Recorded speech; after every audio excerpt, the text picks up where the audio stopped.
Le miel est le produit le moins cher de la ruche. Une déclaration qui choque la plupart des personnes. Voilà pourquoi, dans certains conseils, je demande aux gens de s'apprésenter dans la position d'un certain nombre de produits de la ruche qui est le plus souvent négligé par une poignée des apiculteurs. Si tu me découvres à travers cette vidéo, moi c'est Neila Fobasso William, artisan des ressources vivantes et naturelles et promoteur de l'entreprise ADAS Amis des Abeilles Solidaires. Sur ma chaîne YouTube, je te parle d'apiculture et comment associer l'apiculture dans le traitement de certains types de pathologies en te proposant des produits comme la propolis, où je vais te dire encore une fois ici que ce produit coûte 4 fois plus cher que le miel. Si tu n'es pas encore abonné sur cette chaîne Amis des Abeilles Solidaires, vas-y, abonne-toi et sur ma page Facebook Amis des Abeilles Solidaires. Le miel, c'est le produit le moins cher de la ruche, je le déclare. Justement parce que c'est un produit qui est le plus produit par la plupart des apiculteurs. Pourtant, d'autres produits comme la cire d'abeille, la propolis, le pollen, beaucoup d'apiculteurs ne s'y intéressent pas. Pourtant, ces produits ont une valeur ajoutée et ont un rôle pour la santé de l'homme. Donc, si toi, tu aimerais te lancer demain en apiculture, pensez-y à ces produits. Et pour ceux qui ne sont pas encore au courant, nous avons décidé à changer la donne des choses. Vous êtes d'accord avec moi que beaucoup de personnes se lancent en apiculture et croisent les mains et attendent que la nature vienne faire le travail à leur place. Les gens installent les ruches et n'arrivent pas à avoir des taux de colonisation signifiants.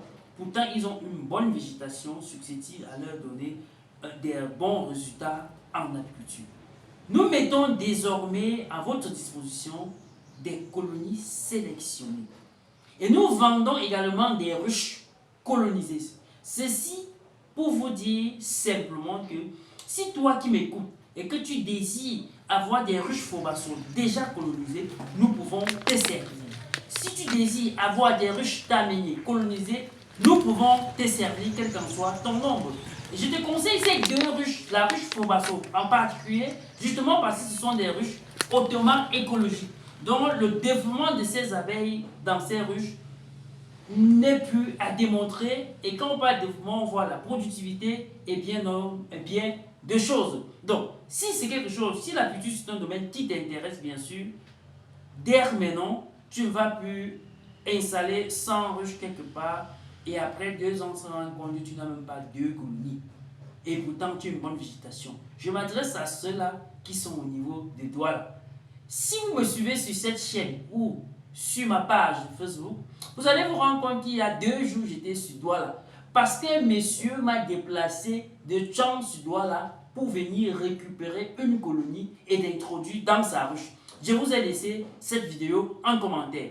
Vous comprenez combien de fois une colonie est précieuse pour certaines personnes. Justement parce qu'en avoir une colonie comme ça, c'est difficile. Mais nous avons changé les choses en multipliant des colonies. Donc, si tu es n'importe où et que tu as besoin des ruches colonisées, nous pouvons t'en servir.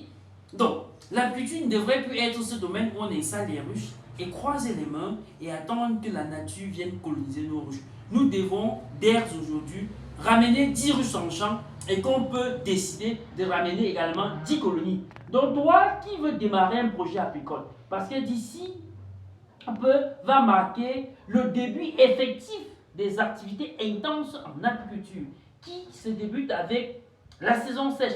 Cela ne voudrait pas dire qu'on n'installe pas les ruches en saison de pluie. C'est pour simplement dire qu'en saison sèche, vous aviez des forts résultats en termes de colonisation dans certaines localités où les abeilles peinent à coloniser. Mais je te dis que toi qui m'écoutes, tu dois comprendre que tu peux décider de ton projet de 100 ruches, de 50 ruches. Et à la base, tu décides de prendre même 2 ruches colonisées pour démarrer les choses. Parce que ces colonies, dans ton rucher, vont entrer d'ici peu dans le phénomène d'essaimage et vont multiplier et coloniser d'autres ruches. Mais si tu n'as pas déjà à la base quelques ruches colonisées et que tu as installé 50 ruches quelque part et que tu as croisé les mains, qu'est-ce qui va faire en sorte que ces ruches colonisent? Pourtant, si tu avais néanmoins dans un rucher, je prends un exemple banal, de 50 ruches et que tu as 10 ruches déjà colonisées, 10 ruches que tu peux ramener déjà colonisées dans ton site, je te rassure que au bout de 4 mois, tu vas te retrouver parfois avec déjà 40 ruches colonisées. Nous allons également te guider et te montrer comment partir de ces ruches déclencher ou du moins se provoquer les essaimages artificiels. Voilà pourquoi nous vendons désormais des colonies. Donc, si l'agriculture est un sujet qui t'intéresse, abonne-toi déjà sur ma chaîne YouTube Amis des Abeilles Solidaires et donne-moi ton avis en commentaire. On se dit